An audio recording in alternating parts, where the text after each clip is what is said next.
Let's just think about the numbers for a second. We're talking about 2 million people resuscitated each year after almost dying.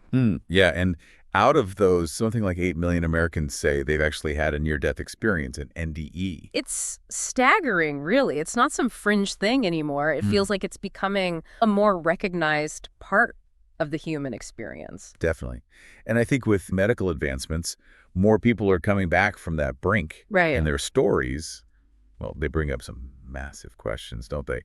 About what actually happens when we die. Exactly. It potentially challenges assumptions we've held for, well, forever. Right. And that's really what we want to get into in this deep dive.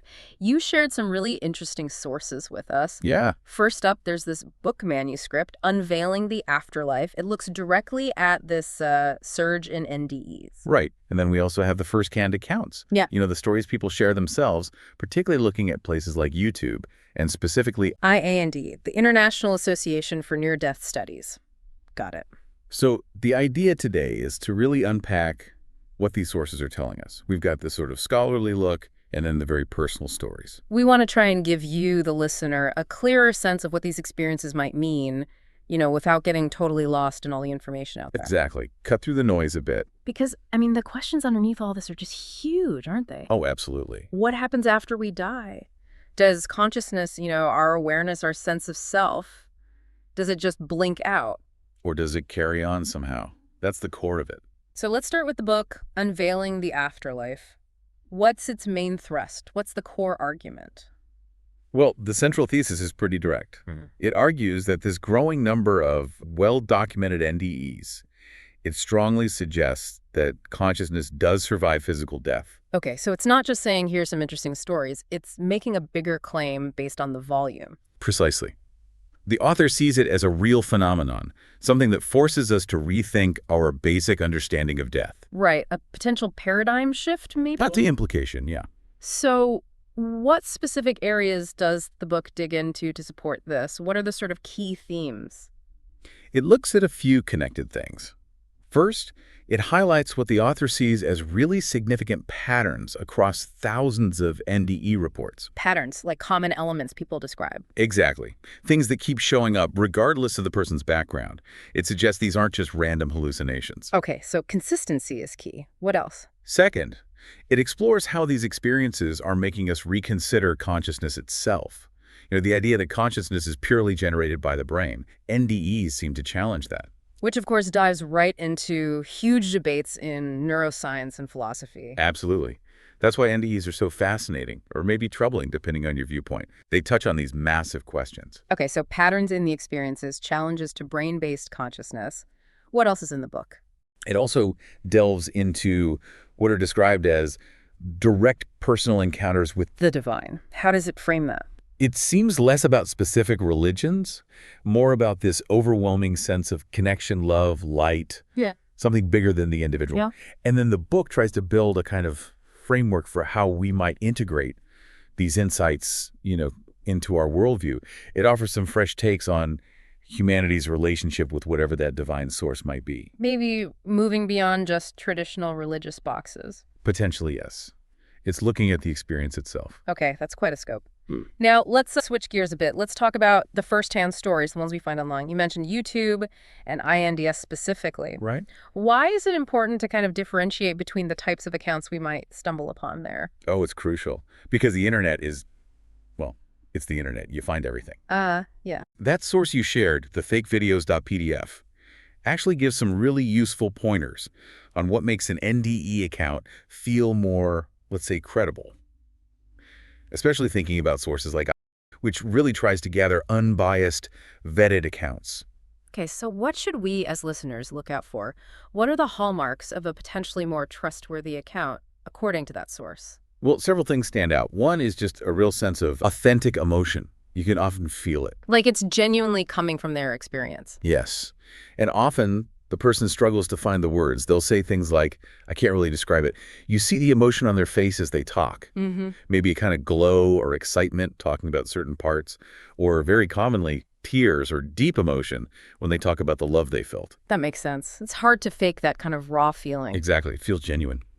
The source also mentions they frequently talk about how the experience utterly changed their perspective on life. A life-changing event, literally.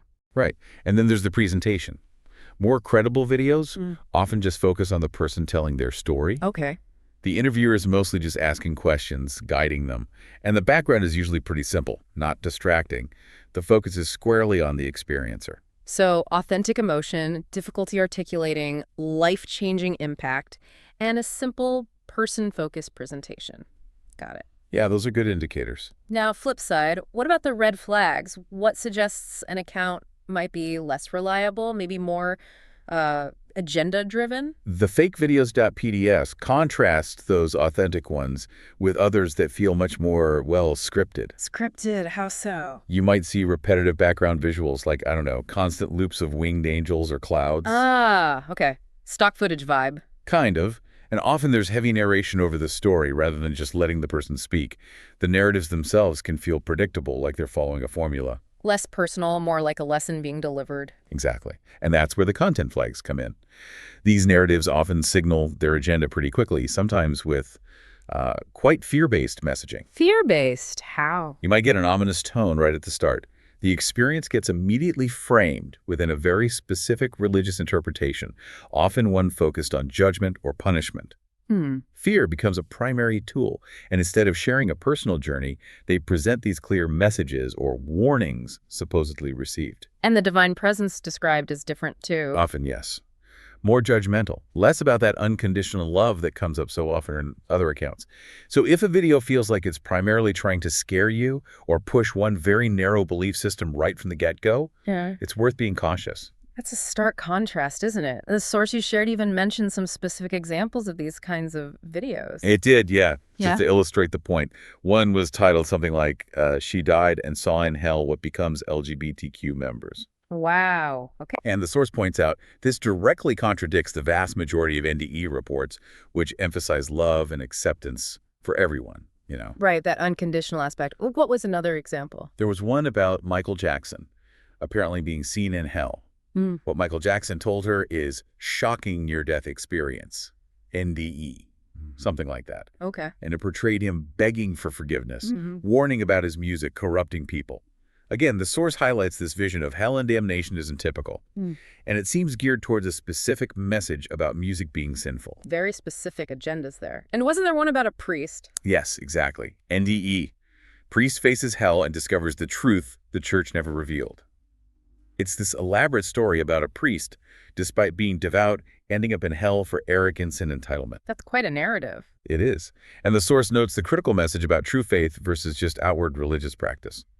It also mentioned another related video, Priest Dies in the Mountains, suggesting a pattern of anti-Catholic sentiment from that particular channel. So these examples really show how different the interpretations and maybe motivations can be. Absolutely. It's quite jarring, the difference between those and the style accounts. So looking at these, let's call them less credible or potentially biased videos, what's the value for us, for the listener? Why bother examining them? Well, I think it does a few things. First, it shows the sheer range of how NDEs get interpreted, and crucially, how someone's existing beliefs can really shape the story they tell or the message they push. Right, the filter it goes through. Yeah. Second, it hopefully helps all of us develop a more critical eye when we encounter any NDE account online. Ask questions about the source, the presentation, the message. Makes sense. Be discerning. And third, it really underlines why seeking out more validated sources like peer-reviewed studies or established organizations is probably a good idea if you want a clearer picture. Okay, that's very helpful, understanding the whole spectrum. Now let's shift to that other source, the forward.pdf, this one. Wow, it makes some very strong claims about NDEs. It really does. It pulls no punches. The forward flat out calls NDEs the greatest discovery in human history. The greatest discovery. That's huge. It is. It positions NDEs as finally offering answers to those ultimate questions we've always asked. What happens when we die? Do we just end? Or is there more? Does life have meaning beyond the physical? So it's saying NDEs are the key. Essentially, yes. It argues we should stop seeing NDEs as just anecdotes or weird experiences. Instead, it frames them as data. Data. Yeah. Decades of documentation, tens of thousands of cases, these consistent patterns. The forward argues this data points compellingly towards consciousness surviving death. So moving from story to evidence, in their view. Correct. And because of that, it argues we need a radical rethinking of everything we know about life and death. It directly challenges purely materialistic views. A radical rethinking. What kind of implications does the forward suggest if consciousness does persist? Oh, the implications are vast, according to this source. It means death isn't an endpoint, just a transition. It means our actions, our choices, the love we show, they have eternal consequences, potentially. Wow. It suggests that our institutions, religions, sciences, societies might need a fundamental reorganization based on this understanding. That's almost unimaginable, the scale of that. It touches everything. Morality, justice, meaning they become tied to this deeper reality. The forward suggests the veil between worlds isn't impenetrable. Implying communication or connection is possible. It hints at that, yeah. That the deceased aren't truly silent and that humanity isn't alone. Big stuff. Definitely big stuff. And does it also touch on the universality, the cross-cultural aspect we mentioned earlier? Yes, it emphasizes that. People from all walks of life, different beliefs, different cultures, they report remarkably similar core experiences.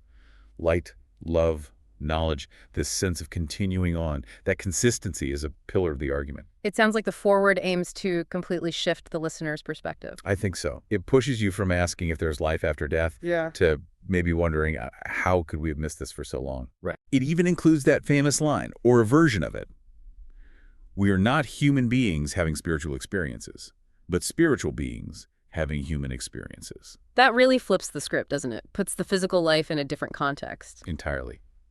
So the forward concludes on a really optimistic, or at least transformative note.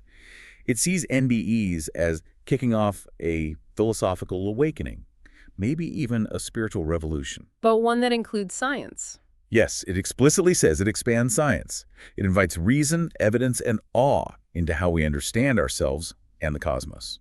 Okay, let's try and pull these threads together then. We've covered a lot in this deep dive. We have. We started with just the sheer numbers, millions experiencing NDEs. It's not insignificant. No.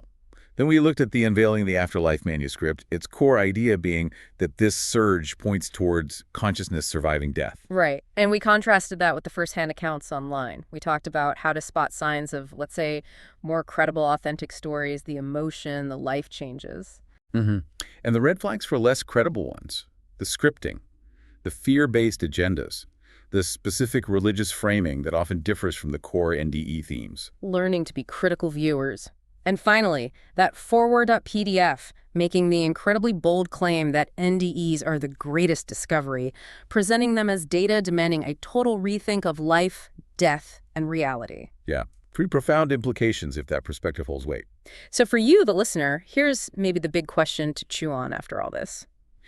Given this sheer volume of reported experiences, these consistent patterns people describe across cultures, how might this growing body of evidence, this data, as the forward calls it, reshape your own understanding of life, death, and consciousness? It certainly gives you a lot to think about. If death is just a transition, as some of these sources suggest, well, what does that change? Maybe everything. It's a deep question. We definitely encourage you to explore further if this has sparked your interest. Look into organizations like IND, check out the research. There's a lot out there. Absolutely. Thanks for joining us on this deep dive.